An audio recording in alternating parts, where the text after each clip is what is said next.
Welcome to Linda's TV show. If it is your first time of stopping by, you are highly welcome. Please, I beg you for this favor, click on that red button that says subscribe, and beside it is a notification bell. Turn the bell on. It's very important as it enables you to know when I upload a new video so that you will be the first person to check it out. I bring to you information about the globe, especially Nigeria to be precise, picking at blaming Buhari. Now my question is this: are they not the same? Are all of them not the same? Rotimi Amechi, that is speaking on restructuring Nigeria and the estate, is he not the one that planted Buhari in the seat? Well, in this video, you are going to be hearing interview with Rotimi Amechi. For the sake of those who may not know this man, he was the former governor of Rivers State and currently the Minister of Information. He talks about restructuring Nigeria and also the bill passed by Buhari's regime. I am not going to say much. Let us sit down. I will watch together with you and hear what he has to say. And after watching this video or his statements, I would like you to come to my comment section and tell me what you think. But for me, all of them are the same. If not, why haven't they spoken out since? Why must it be now? Why?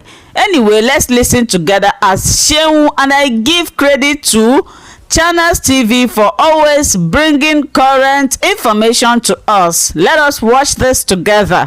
The Minister of Transportation, Rotimi Amechi, joins us on the program. But before we get into that matter, let's talk about the federal government and the South-South meeting in Port Harcourt during the week. Honorable Minister, thank you so much for joining us tonight. What happened? You were billed to attend that meeting in Port Harcourt. We understand that you were in town. What stopped you from attending that meeting? I was at the meeting. I don't know what you mean by I wasn't at the meeting. I was there. I arrived at the airport. I joined the bus that took us to Government House.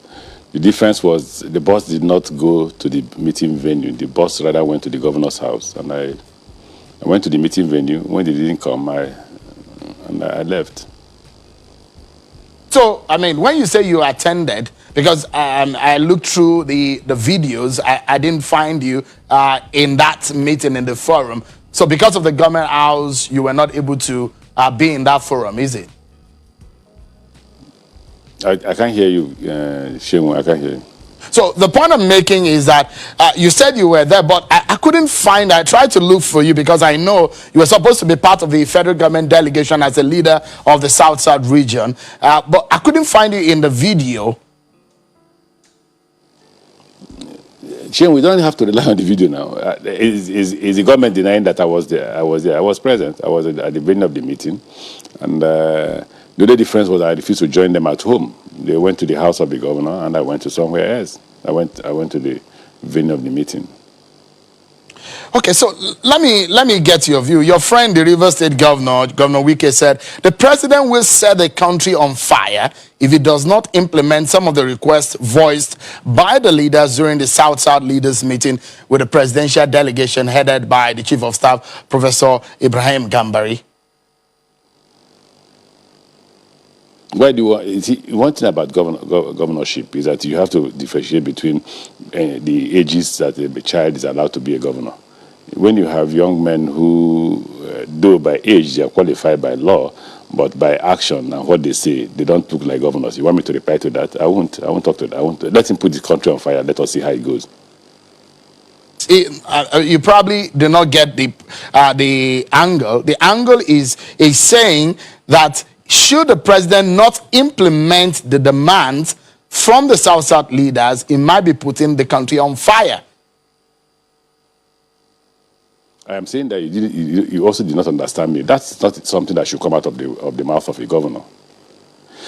It shouldn't come out of the mouth of a governor. What to ask you? One question to ask you is: don't forget that the President Goodluck Jonathan ran under the auspices of South-South presidency in which everything said about governance was we'll have to go for restructuring, we'll have to go for resource control, and he was there for 6 years. The resources were not controlled, neither were they handed over to the South. It's much more than that. I don't think a governor or a people. I come from South. While I agree completely that we are not fairly treated, I don't also agree that anybody will set the country on fire. No president should act on such threats. And don't take me to such questions. I prefer to ignore such questions because a more mature person won't make those kind of comments. So you don't see any danger if the president is not implementing some of the demands? I don't see any. Don't forget what I just said now. I just said that while I agree with our people that it's important that they recognize some of these things, some of these demands, I'm also saying that we had the opportunity of being president for 6 years. We should have implemented these demands by ourselves. We didn't do it. We didn't implement it. Well, I don't subscribe to the fact that the president shouldn't address them, but I'm saying that the president can't address them under threats.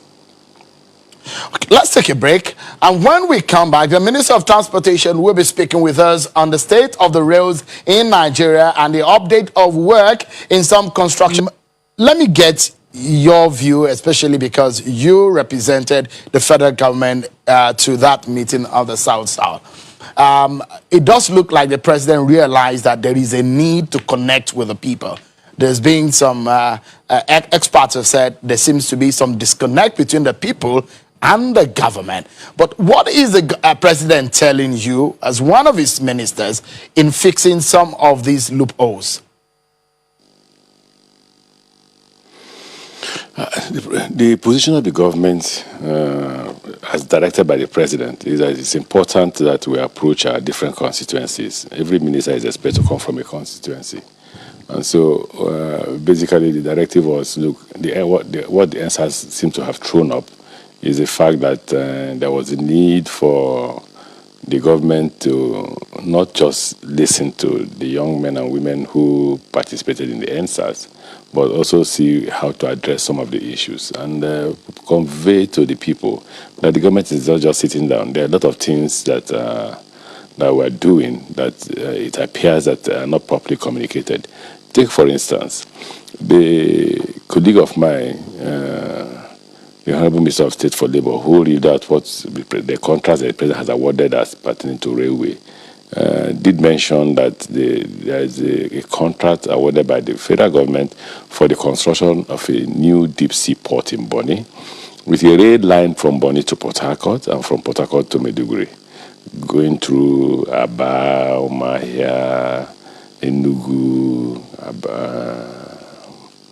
we also went to Were, up to Makurdi, to Maiduguri, to Gashua and Yobe. That's the matter in Yobe State. That's as pertains to railway. He also mentioned the fact that there will be a university that will be built in Port Harcourt. They are also trying to develop an industrial park. All those contracts have been awarded. What we're doing is that we're seeking for funds, loans to construct those projects. So I think what he felt was that was an opportunity for us to communicate some of the things we were doing and also listen to our constituents and convey the grievances of our constituents to government, as well as we conveying what we have done to the people we represent. Okay, so let me then take you to the matter of rail that you mentioned, or perhaps we need you also to clarify, because if Nigeria is part of the conversation in that meeting is the issue of restructuring, does that resonate with the president, and is he handling it with some urgency that a lot of people think it requires? There's this comment a friend of mine made the other day. Why is it that it's only when the president comes from the north that we talk about restructuring? I completely agree that the injustices that have been meted to as many places as possible be addressed. I completely agree with that. somehow, whatever you call it, whether you call it restructuring or you call it whatever name you like, you give it. But don't forget, as a country, we can't afford not to go together as one country. We can't afford. I believe that it is important we listen to the Southeast, we listen to the Igbos. I believe that it's important we listen to the South. I believe that it's also important to listen to the people in the North Central. We just really need to not just talk, to implement some of the things that we have had conversation about. But I continue to argue, and I'm sure a lot of people won't like this argument. We had opportunity of being president under President Obasanjo. We didn't restructure. Neither did we take any of those major decisions.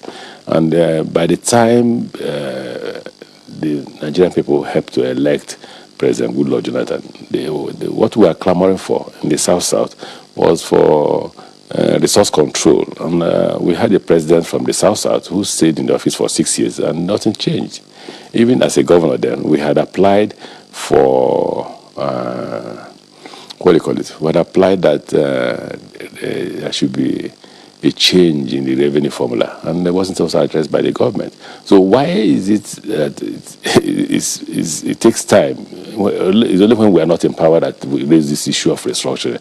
When we're empowered, we're not able to address it. Have we as a people in the South and Southeast asked ourselves this question? Why are they not courageous enough when they have opportunity of being in government to take that decision? Why must it be only when people who are not from our own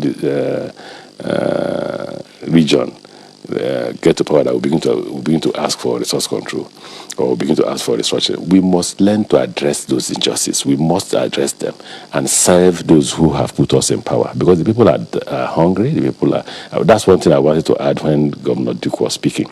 That it's not essentially just about intelligence and recruitment in police. It's also about the fact that people are hungry in the community, and they've been hungry for a very long time. So when you talk about NSAS is not just about police brutality alone. It's about the fact that the elites, you and I, have mismanaged I don't our belong resources. into that. We've not managed it well, and the people are grumbling.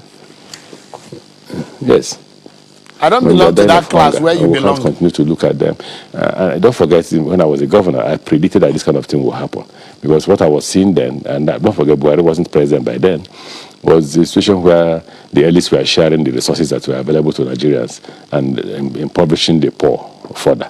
And I had said in that interview I had with, I think it was Showere in New York, I said that we get to a point where these people will say, look, we are tired of your stealing. Look, these elites, we are tired of your stealing. And they will react. And when they react, I just predict that even both the police and the army will be on the run. And that's what you saw in NSAS. NSAS wasn't even comprehensive enough, if you look at it. But the way you have seen it, you have looked at NSAS only under President Buhari's government. You've not looked at it, the fact that all these things were there before we came into power. And the hunger was there. The economy has started crashing. The dollar was more than 150 to going to 200 before we took over. The economy had, because of, the oil price was at 28 at the last budget.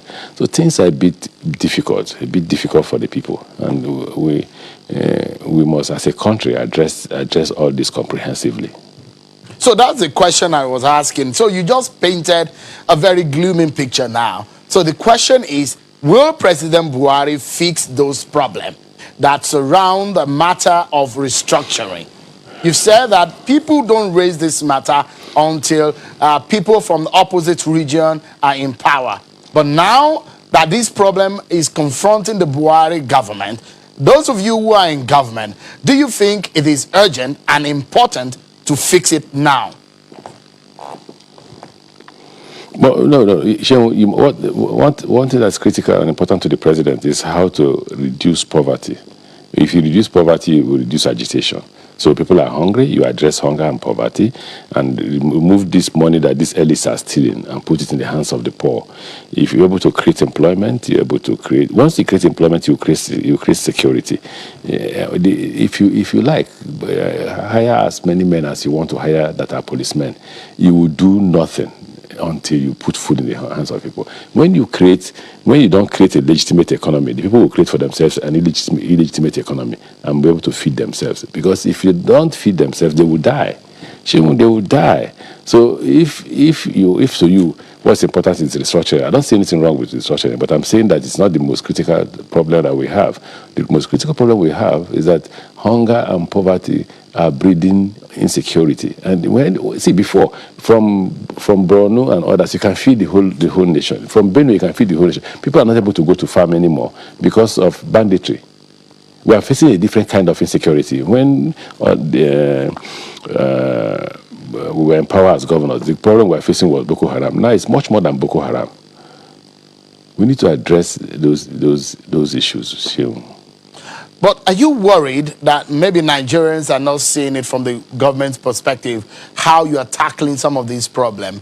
Do you, because you've raised the matter that Nigerians are hungry. Are you worried as a minister in the federal government that people may not be seeing what you are doing to fix, especially this issue of insecurity? Let's deal with these issues. Now, when we came to power, not much more. A lot of things have been done in agriculture, but we improved on it.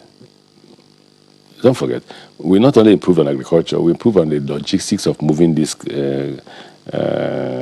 produce from the different locations to the market. So that's why you can talk about railways. We improved on power. We improved on the roads. We may not have done the best because we don't just have the resources, but we are certainly not sleeping. The president won't allow you as a minister to sleep in your office or sleep at home if you don't fix the problems that are confronting the country as it pertains to your ministry. The president won't do that. But the basic thing is you don't have enough resources to get it to a point where the people will feel that now they have the resources to feed themselves. So what is confronting the government today is not just insecurity alone. It's the fact that we must provide the people an opportunity to be able to create wealth for themselves. The past governments created that opportunity. Maybe they did, but not enough until we inherited it. And we cannot find the solution to these problems in 1 year, in 2 years, in 4 years, or in 8 years. It's a process that will be gradual, that you have to implement. And then as you create wealth, as you create the economic growth, that's how you reduce poverty, that's how you reduce insecurity. Let me take you to the issues of rail transportation and what happened on the Abuja-Kaduna route. Minister, could it be the fact that the breakdown of the locomotive be a foretaste of what is to come? The incident seems to give some Nigerians concern that this could be a situation in the coming months or years, or if this is happening now, what could then happen in the next 5 to 10 years? Shion, do you have a car? Do you own a car? I do own a car. Has it broken down before? Not a new car. If you ride a new car, it perhaps will not break down the manner in which a second-hand vehicle and an old vehicle will break down. The concern of Nigerians, especially, I don't know, for those, Minister, maybe I should paint the picture of some of those who were stranded. Yeah. I'm laughing because whether it is brand new or old, machines are machines. They could break down at any point in time. What you will say is, you believe those social media story. Do we run train by 2 p.m.?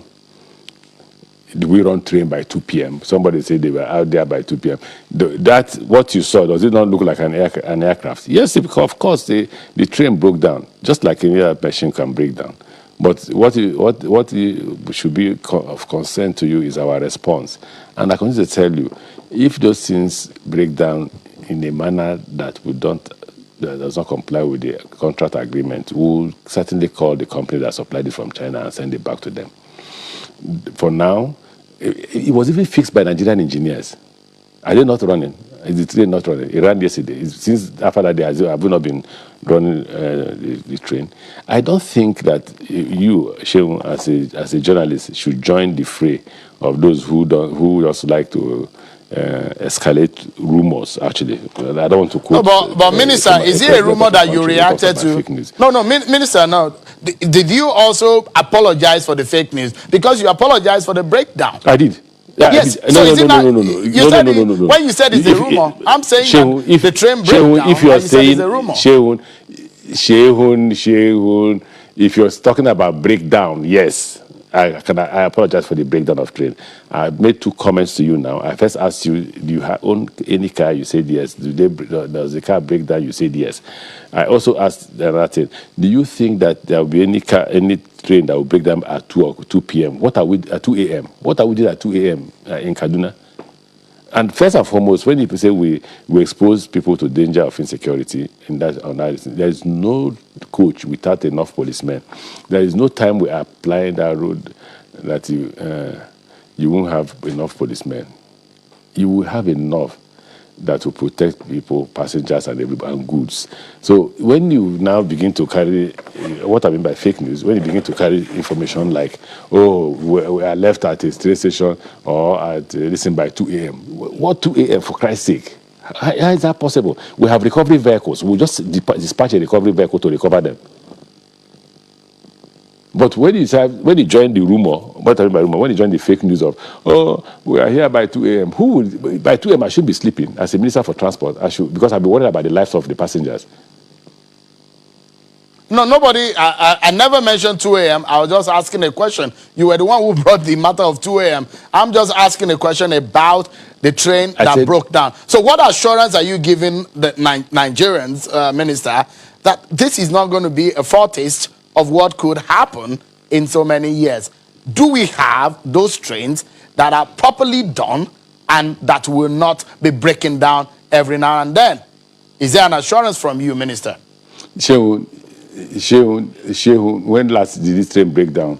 If you use the phrase every now and then.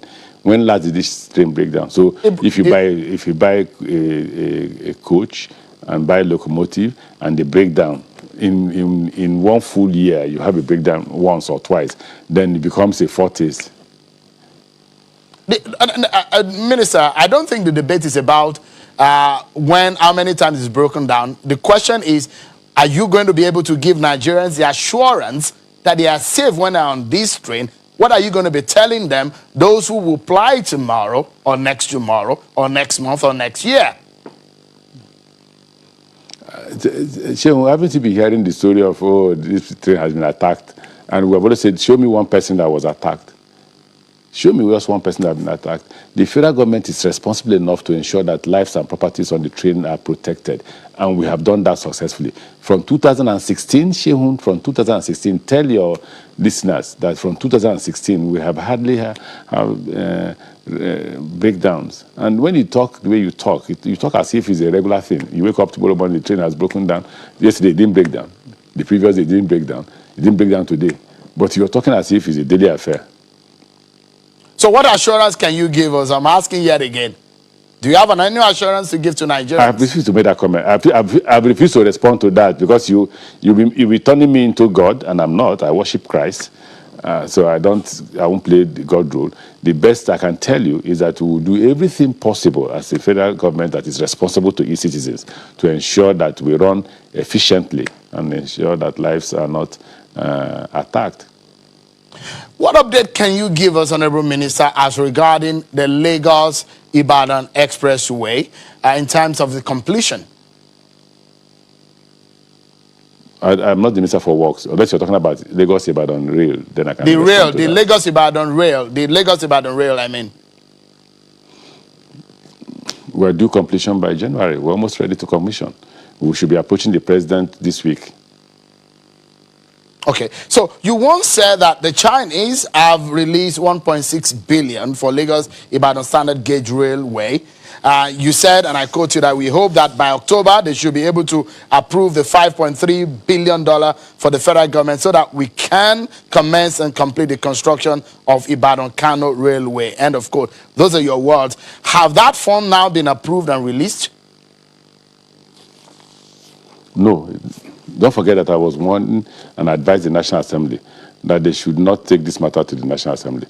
Since this matter came to the National Assembly, the Chinese have been deferring the release of the loan. So we're waiting for them to approve the loan for us before we can commence construction. We'll soon start work on Ibadan Kano, especially Kano Kaduna, as soon as we get the resources. There are about 3 or 4 projects we're about to commence work on if we get the loans. But I think the quickest of them all will be Kano to Maradi, which it appears that the loan is almost ready to go. After that is the Chinese loan of Kano to Kaduna, and then Ibadan to Abuja. Then there is the one of Boni to Maiduguri, which is $3.020 billion. And then there is the central line. We're all ready to go, just that we have to really seek for the resources, the funds, to get this rail, to get the contractor to go to sites and begin to build the rail. All right, before we go, a quick one, Minister, before we go on our next break. How much in total have Nigeria borrowed under the Buhari administration for railway projects? Can you tell us? Oh, difficult question to respond to, but I maybe have your breakdown. I think we are doing $1.4 billion in Lagos Ibadan. The rest will be funds coming from the budget. So about the in terms of the $2 billion that you're doing in Lagos Ibadan, about $1.4 billion will come from the Chinese loan, and then the remaining $600 million will come from the budget. And we have progressed to a point where I say by January we should have completed and we'll be ready for commissioning. Whenever the president is free to commission the project, we'll be glad to commission it. Then I think that $500 million was borrowed under President Goodluck Jonathan for Kaduna Abuja. These are the two loans we've taken as far as railways is concerned. Are you going to be slowing down in borrowings considering the state of the economy, recession, and debt burden? How does borrowing affect recession? It does, Minister. Are you serious? Answer that question. Are you serious, Minister, that it doesn't affect when you borrow money and you're out of funds? The more money you get in, Shehu, the more money you get into the economy, the more the economy becomes buoyant and is able to exit. The more money you put in the economy, the quicker you exit from recession. That's elementary economics. Wow. Well, I don't want to get into that debate tonight. We'll go to another break, and I'll get your last few minutes of closing. 1 or 2 minutes. I'd like to ask you, the issue of zoning in the 2023 presidency appears to have enveloped your party, APC. Would your party consider giving the Southeast a chance? It's a difficult question for me to respond to. I just believe that the zoning which was done in the region of North and South should be respected, just like Fashola said. And I think that should be enough. So you think it's just fair that it goes to the South, but in the South, is it fair also to allow the Southeast a shot at it? Why not you allow that decision be made by the party? So we don't get into the controversy of where it goes and where it doesn't go. The party will meet and decide that. Okay, let me ask you perhaps a direct question about you. Would you be willing, should you be given the opportunity to fly your party's ticket as president? It's a bit too early to have that conversation. The best conversation to have now is how to be able to deliver on railway, maritime, and all that as it pertains to the responsibility assigned to me by the President of the Federal Republic of Nigeria. But will you be willing to become Nigeria's president one day? I've answered that question. No, you have not. I have a responsibility as the Minister for Transportation to address the issues concerning transport. But politically speaking, would you be willing to become president one day? I'm not talking about now. I'm saying one day if you had the opportunity. Shehu, third time, third answer. The response you will get is, why not allow me complete the responsibility that have been assigned to me by the President of the Federal Republic of Nigeria and the people of Nigeria, which is the responsibility of being the Minister for Transportation. There is a huge task to be able to deliver railway in all the 6 zones of the country and also deal with the issue of seaport and maritime activities, especially insecurity in the maritime sector. All right, on a final note, perhaps I should take you to Port Harcourt, Rivers State. It does look like you and your governor are not on good terms. When are you hoping to have a handshake to Olive Branch, if possible? So I don't know what you're talking about. Maybe you're talking about husband and wife. My wife is in Port Harcourt. All right. Thank you so much, Honorable Minister Rotimi Amechi, for your time tonight on the program.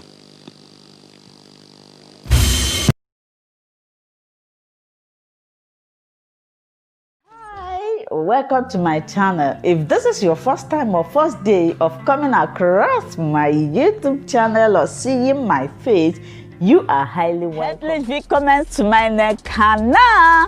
Mein Name ist Linda Chukwuezi. It comes as Miguel. That red button that says subscribe and you turn on the notification bell so that you'll be able to get information on the. Bis zum nächsten Video und einen schönen Tag. Tschüss. Tschüss. Bis man subscribe to Linda's TV show. What are you waiting for?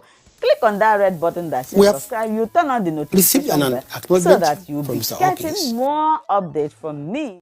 Leave your comment down below and share this video with your friends, families, and colleagues until we meet again in my next video. Bye bye.